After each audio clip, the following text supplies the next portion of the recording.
الحمدللہ رب العالمین والصلاة والسلام علی سید المرسلین اما بعد فاعوذ باللہ من الشیطان الرجیم بسم اللہ الرحمن الرحیم۔ السلام علیکم، میں ہوں عاطف قریشی اور آپ دیکھ رہے ہیں وائس آف عاطف۔ میرے میٹھے میٹھے اسلامی بھائیوں، جب نبی مکرم حضرت محمد مصطفیٰ صلی اللہ علیہ وآلہ وسلم مکہ سے ہجرت کر کے مدینہ پہنچے تو مدینہ کے دو قبیلے اوس اور خزرج آپس میں لڑ کے تھک چکے تھے، تو انہوں نے چاہا کہ اپنے میں سے ایک رئیس کو، جس کا نام عبداللہ بن ابی بن سالون تھا، بادشاہ بنا دیا جائے۔ مدینہ میں ایک دوسرا گروہ یہودیوں کا آباد تھا، وہ لوگ حجاز کے تھے اور مدینہ سے لے کر شام تک ان کی تجارتی کوٹھیاں تھیں اور اپنے پیسے کے زور پہ وہ مدینہ کے حاکم بنے بیٹھے تھے۔ وہ کبھی اوس کا ساتھ دیتے تو کبھی خزرج کا۔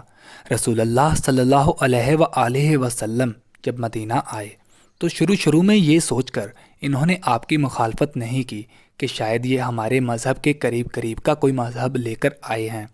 دوستو، آپ رسول اللہ صلی اللہ علیہ وآلہ وسلم نے شہر کی بدسکونی اور فساد کو دیکھ کر یہ مناسب سمجھا کہ مسلمانوں اور یہودیوں کے درمیان ایک معاہدہ کیا جائے جس میں دونوں فریق آزادی سے رہ سکیں اور ہر ایک کا مذہبی حق محفوظ رہے، تاکہ شہر میں رہنے والے چاہے یہودی ہوں یا مسلمان باہر سے حملہ کرنے والوں کا ایک ہو کر مقابلہ کریں۔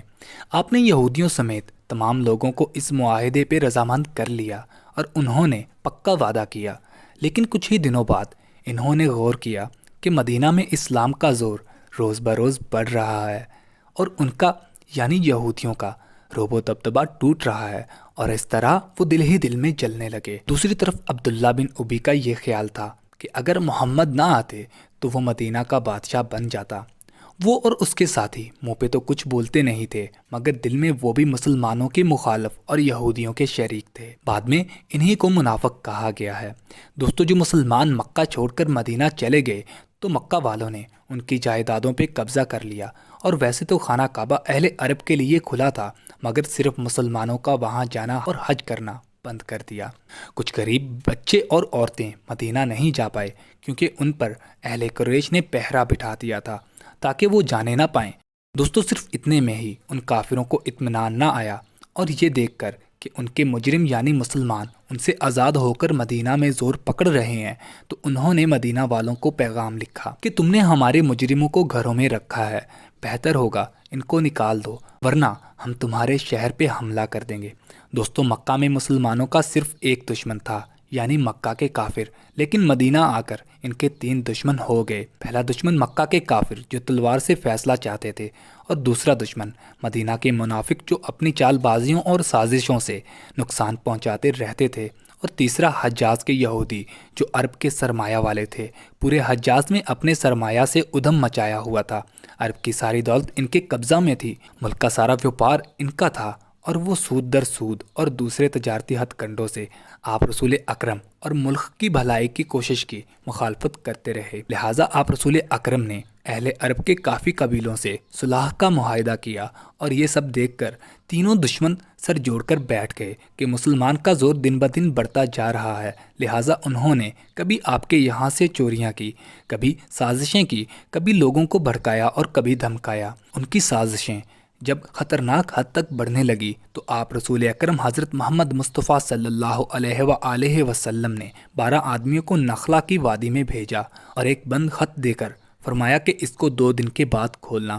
جب 2 دن بعد انہوں نے خط کھولا تو اس میں لکھا تھا کہ نخلا کی وادی میں ٹھہر جاؤ اور قریش کے ارادوں کا پتہ لگاؤ اور خبر کرو۔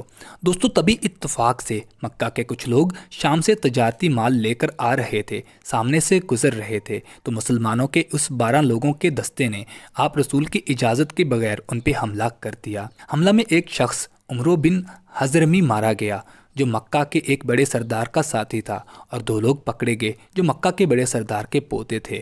جب آپ رسول کو اس واقعے کی خبر ملی تو آپ نے فرمایا کہ میں نے تو تم لوگوں کو یہ کرنے کو نہیں کہا تھا، تم نے تو لڑائی کی آگ لگا دی ہے۔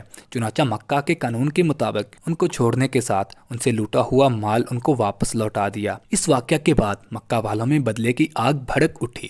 دوستو، بدلہ لینے کے لیے لڑائی ضروری تھی، اور لڑائی کے لیے ایک بڑا سرمایہ ضروری تھا۔ چنانچہ مکہ والوں نے اپنا سارا سرمایہ دے کر ایک تجارتی قافلہ شام کی طرف روانہ کیا۔ دوستو، پہلے واقعہ کے 2-2.5 ماہ بعد جب وہ قافلہ لوٹ رہا تھا تو مکہ والوں کو خبر ملی کہ مسلمان اس قافلے پہ چھاپا مارنا چاہتے ہیں۔ دوستو یہ خبر سنتے ہی قریش کے بڑے بڑے سردار 1000 سپاہیوں کے ساتھ نکلے۔ ادھر جب رسول اکرم حضرت محمد مصطفیٰ صلی اللہ علیہ وآلہ وسلم کو خبر ملی تو آپ بھی چند لوگوں کے ساتھ مدینہ سے چل پڑے۔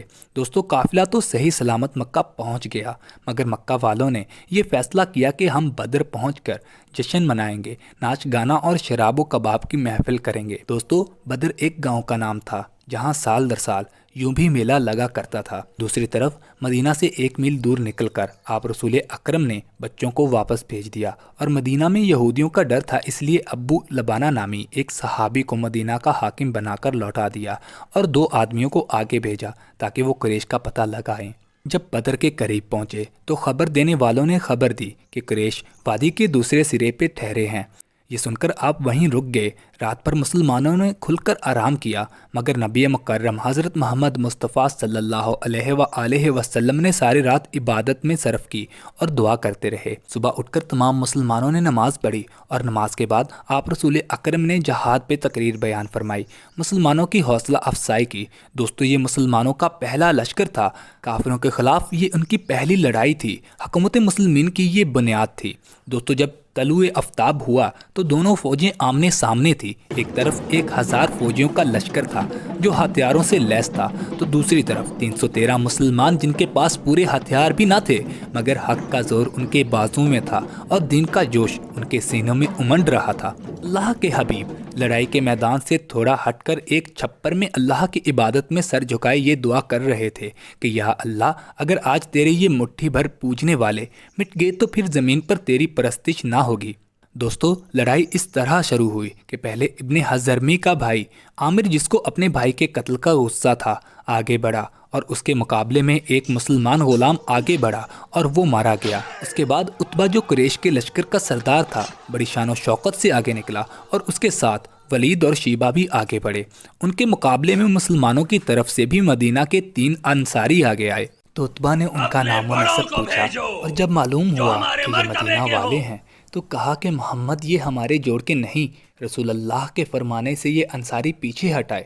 اور اب حضرت حمزہ رضی اللہ تعالیٰ عنہ اور حضرت علی رضی اللہ تعالیٰ عنہ اور حضرت عبیدہ رضی اللہ تعالیٰ عنہ آگے بڑھے۔ عتبہ حضرت حمزہ سے اور ولید حضرت علی سے مقابل ہوئے اور مارے گئے، لیکن شیبہ نے حضرت عبیدہ کو زخمی کر دیا۔ یہ دیکھ کر حضرت علی آگے بڑھے اور شیبہ کو بھی ایک ہی بار میں مار گرایا۔ اب عام حملہ شروع ہو گیا۔ مدینہ میں ابو جہل کی شرارتوں اور مسلمانوں سے اس کی دشمنی کا چرچا عام تھا۔ انصار کے 2 جوان اس کی طاق میں نکلے، اسے ڈھونڈ کر باز کی طرح اس پہ ایسے جھپٹے کہ لمحوں بعد ہی وہ خون میں لپٹا پڑا رہا۔ ایک دوسرا مسلمان آگے آیا اور اس کی گردن کاٹ دی۔ بس عتبہ اور ابو جہل کا مارا جانا تھا کہ قریش بھاگنے لگے۔ قریش کے 70 آدمی جو مکہ کے بڑے رئیس تھے مارے گئے اور اتنے ہی گرفتار ہو گئے، اور مسلمانوں کے فقط 14 لوگوں نے شہادت پائی۔ دوستو خدا کی عجیب قدرت تھی، جو 313 لوگ جو ہتھیاروں سے پوری طرح لیس بھی نہ تھے 1000 کی فوج کو ہرا دیا۔ یہ لڑائی سچ اور جھوٹ کے اندھیرے کی تھی۔ سچ کی جیت ہوئی اور جھوٹ ہار گیا، اندھیرا چھٹ گیا اور اجالا ہو گیا۔ دوستو بدر کی جیت نے مسلمانوں کی قسمت کا پاسا پلٹ دیا۔ اب وہ صرف ایک مذہب اور ایک الہی نظام کے دعوے دار نہیں تھے، بلکہ ایک اٹھتی ہوئی سیاسی قوت تھے، جن کا مقصد نہ صرف عرب کی چھوٹی چھوٹی ریاستوں کی جگہ ایک مضبوط اور باقاعدہ حکومت کھڑی کرنا تھی، بلکہ ظالمانہ حکومتوں کو مٹا کر دنیا میں عدل و انصاف، برابری و مساوت کی حکومت قائم کرنا تھا۔ دوستو ویڈیو بہت طویل نہ ہو، اس لیے میں ساری کہانی کو پارٹس میں تقسیم کر رہا ہوں تاکہ آپ دوستوں کا زیادہ وقت بھی صرف نہ ہو اور آپ کو علم اسلام کی بشارت بھی حاصل ہو جائے۔ دوستو آج کے لیے اتنا ہی۔ اللہ ہم سب کا حامی و ناصر ہو۔